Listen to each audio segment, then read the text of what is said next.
BeTheTalk, episode 168, featuring Ergin Özdemir. Welcome to BeTheTalk. We go behind the talk 7 days a week for tips and techniques to help you change the world. I'm Nathan Eckel, and a talker myself. I'm interviewing others who change the world with their talk. You can too, even if you've never given a talk before. Let's get started with today's show. We are live with Ergin Özdemir. Ergin, are you ready to talk? Yeah, I am. I've been ready to talk for some time now.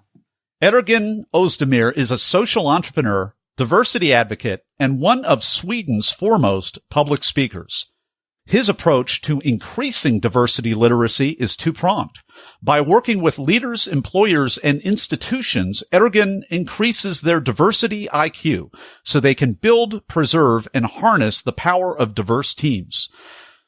Ergin Özdemir, welcome to the talk. Thank you. Thank you. Your TEDx Gothenburg talk is called Tuning into the Hidden Superpowers Around Us. It's a talk that you've learned. It's very personal to you. So please summarize and take us behind that talk. You know, I have three beautiful kids, and one of them has autism, diagnosed with autism. Håkan, my son, and he is my teacher. He is my guru. He is the one I talked, the third when there are things to talk about. And basically his autism changed me as a person. And that's what I share in my talk, how I realized that because I used to be the guy who had all the answers in the world. I used to be the guy thought everything was a black or white. It was right or wrong. But then you realize suddenly when you are in a situation where there are no answers, you basically have to dig deep within yourself, but also get some knowledge to find the answers. So that was the talk all about, and that changed me totally. What are some of the superpowers that you see in your son, Ergin? My son is one of the things that I love about him. He senses directly if I'm in imbalance or not. So when I come into his presence, if I'm not in balance, he just puts up his hand, is like, listen, Dad, my son, he doesn't talk. You're not in balance, go away, take a walk, whatever you need to do, but come back when you're ready. So that's, it's like as if he has his nerves outside his body. He senses it instantly. If I'm in balance or not, he knows that. That is a superpower. Exactly. It is. That is absolutely a superpower. And so one of the things actually I did, because I changed this, helped me to change my behavior, because I used to be this IT guy. I'm an IT entrepreneur. So every day I come from home, just before I enter the house, I turn on my cell phone. I still do. Because I need to be present not only physically, but also mentally. So I turn my cell phone off, after 20 something years. So which is, it's like, it's a good habit to have for me. Mm. Yeah. One of the things that he taught me. So he's my guru. He's my teacher.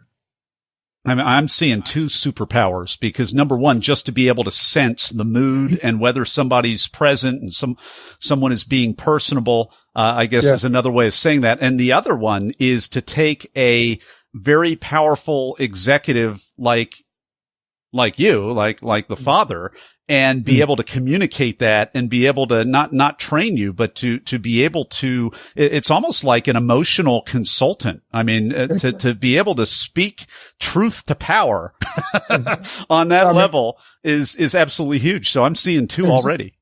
Exactly. So he has multiple powers, but those are the top of my head. And he's a great guy. He's a loving guy.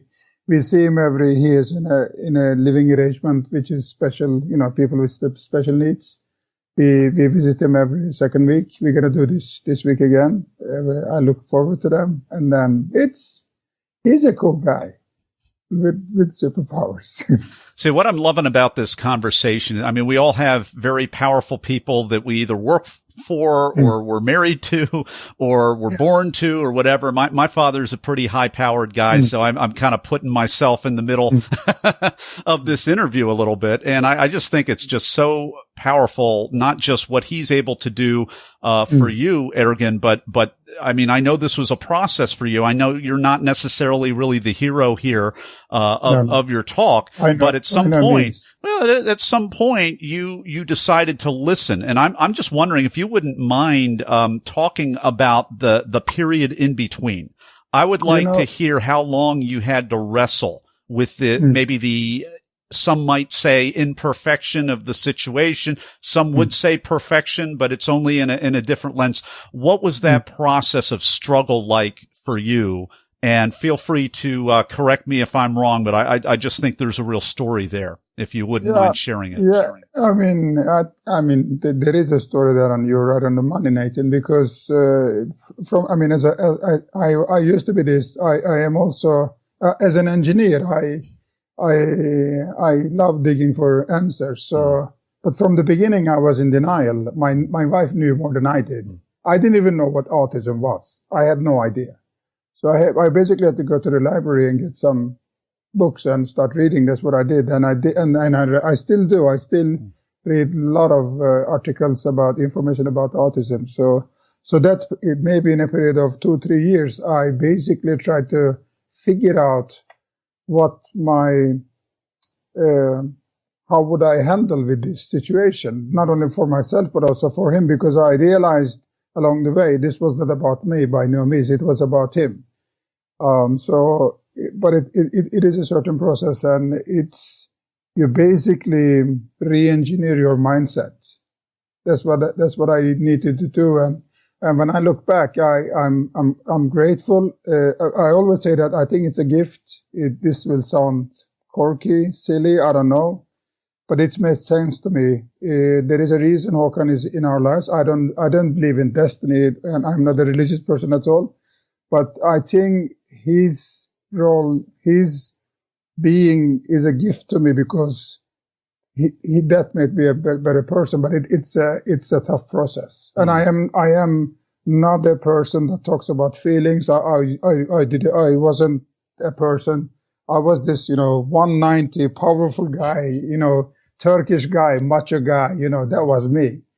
But I'd like to think I changed a little. See, and that's what I like about this interview. That's what I like about the story here. And it's not just a story for you, it's your life. So you mentioned you're not particularly religious or religious at all. You mentioned you're IT, very analytic person. Get me the answers. Life is, until this, very black and white, and we can figure it all out and we can find a way. Ones or zeros. It's either a one or ones or zero. Totally binary and digital. I love it. So you've got all of this, and yet you've just told me that you found a way to re-engineer your worldview to accommodate and to make meaning and sense, and actually to become. And you started off this interview. We heard a changed man. We heard a man who was instantly sensitive to the emotional state, not even the emotional state of your son. You're sensitive to your son's awareness of your emotional state, and you're embracing that, and you're just treasuring that for the amazing superpower that it is. So how did this come about? And can you kind of encapsulate that, succinctly for us? The real hero, apart from my son, is my wife. She's a strong person. She has been the main source of inspiration and main source of power for me. So having her next to me all the time, that helps a lot. So, but I mean, at the end, when you, as an engineer, I have silly logic, something like, in life, you can change everything. I can change my car. I can change my wife. I can change my job. My kids, I cannot change. So what I did, I actually basically draw the circles around that. The circle in the middle circle, it was actually my kids. Then it was my wife, and then it was the rest of the family members and job and so on and so on. So basically, if I may say so, I'd like to think that my life became easier knowing my son was autistic, because I had only one priority in my life. If it was good for him, it was good for us. That's it. I had no other priorities, not money, not titles, not business, no nothing. And when I was happy, everything else somehow seems to work out. That's basically, but I mean, this is a long process. This doesn't happen overnight. But I mean, you have to embrace it. And when I look back, I'm proud that I did, because I know a lot of other parents that have struggled with that. Mm-hmm. I'm just lucky that I had a really good teacher and good support from my wife. What's your wife's superpower? Oh my God. She has so many. I think she's endurance and perseverance. She is just phenomenal. In other things besides this situation with your son, is that a quality that you had? She's putting up with me. That's basically superpower. Well, before you were together, is that something that you were able to see in her, or is that something that you helped emerge and make visible? I'm just trying to think. It's so many years ago, Nathan. Mm-hmm. I'm just trying to think. I asked the hard questions on BeTheTalk. I know you do. I appreciate that. We got our big pants on here today on these questions. I think I did, because I like strong women. I think there was a quality I appreciated, and I still do. She's a strong woman, and she's a decisive woman. She doesn't give up her own ideas too easily, and every now and then she wants to have the last word, and we struggle with that. But I mean, things were things. Yeah, we're getting by okay. Let's just put it that way. Well, hey, that'll make two of us. I like strong women as well. We've been enjoying this talk with Ergin Özdemir. His talk is called Tuning into the Hidden Superpowers Around Us. And in just a moment, we're going to actually go behind the talk in the Blitz round. People ask, how could I start a 7-day-a-week podcast? It's because of what I've learned from my mentors. Some of the best mentors in history aren't around anymore. They've left hours of one-on-one mentoring behind in their books. Each month at Classics on Tap, I record a new chapter from a classic business book to help you make a difference. Download your first chapter at classicsontap.com. And we're back with Ergin Özdemir, and it is time for the Blitz round. I'm about to ask Ergin a series of either-or questions related to the preparation and actual performance of his TEDx Gothenburg talk. Are you ready, Ergin? Yes, I am. First question, were you selected to speak or did you apply? I think I was selected. Yeah, I was selected. Are you a memorizer, an improviser, or a blender? Oh, I don't know what that, but I don't know. I don't think neither of those three. I think I'm a training product. I train like crazy. Okay. I think I train like 120 hours for my speech, which is 12 minutes. So 100 times more, 60 times more, or whatever my math is, 60 times more. So did you try to memorize the speech, or did you try to plan the speech? But I'm awful at memorizing. What I did is I had the script and I read it into my phone, and then I listened to it. I listened to it. I started listening to maybe 3 months before. So I try to create some memory lanes in my brain. Mm-hmm. And I know when I do speak, I am very prepared all the time, but it's 85% my preparations and 50% spontaneous. Mm-hmm. There is no speech that I give that are two or not the same. It's because it depends on the public and my own mood and stuff like that. So very important speech, very personal talk. Did you have nerves, or were you in the zone, or neither, or both?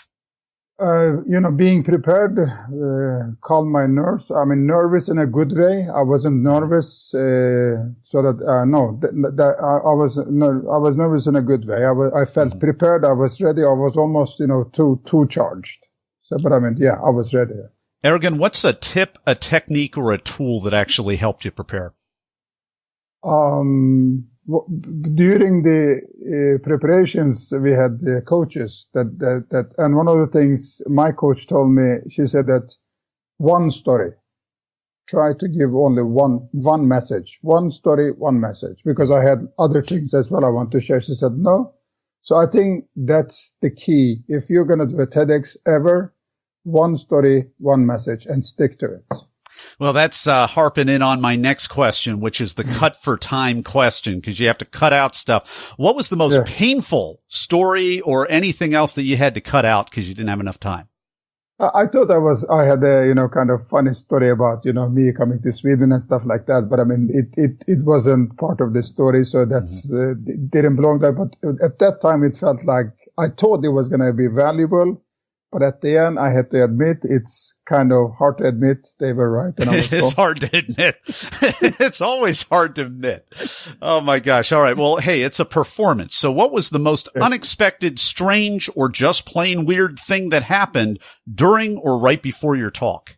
Listen, this never happened to me, neither before or after. I think it may be 9 minutes into my speech. Did you ever have, Nathan, yourself? I'm going to ask the question. Out of body experience? It was as if I was looking at myself from the top of the seat and looking at myself and telling myself, okay, you're doing okay. And you almost, nailed it. So make sure that the finish is, you're going to nail it. So you're doing okay. Just calm down and, make sure to take your pauses. I was like coaching myself from the top. I could basically see myself. It never happened to me, neither before nor after. That was strange. I don't know why. For sure. We've been enjoying this conversation with Ergin Özdemir, and his talk is called Tuning into the Hidden Superpowers Around Us. You can find out more about Ergin. Just go to his website, and he is a real high-powered IT guy. Get this domain, ergin.se, which is the Sweden suffix right there. ERGIN.SE. That is his website. We will have a link to that website where you can connect with Ergin. We will have a link to his TEDx talk, if you don't want to type that into YouTube. And, in a moment, we're going to be right back with Ergin Özdemir for the final word of advice for you, Talk Universe. Everyone wants to change the world, but not everyone knows the first step. Before you can change the world with your talk, it has to be selected. So grab the templates, timelines, and tools that I use to get my talk selected at BeTheTalk.com. And we are back with the final word of advice with Ergin Özdemir. Okay. One of the things, actually today, Nathan, I get the response that I'm going to do a speech, TEDx speech in the States in September, by the end of September.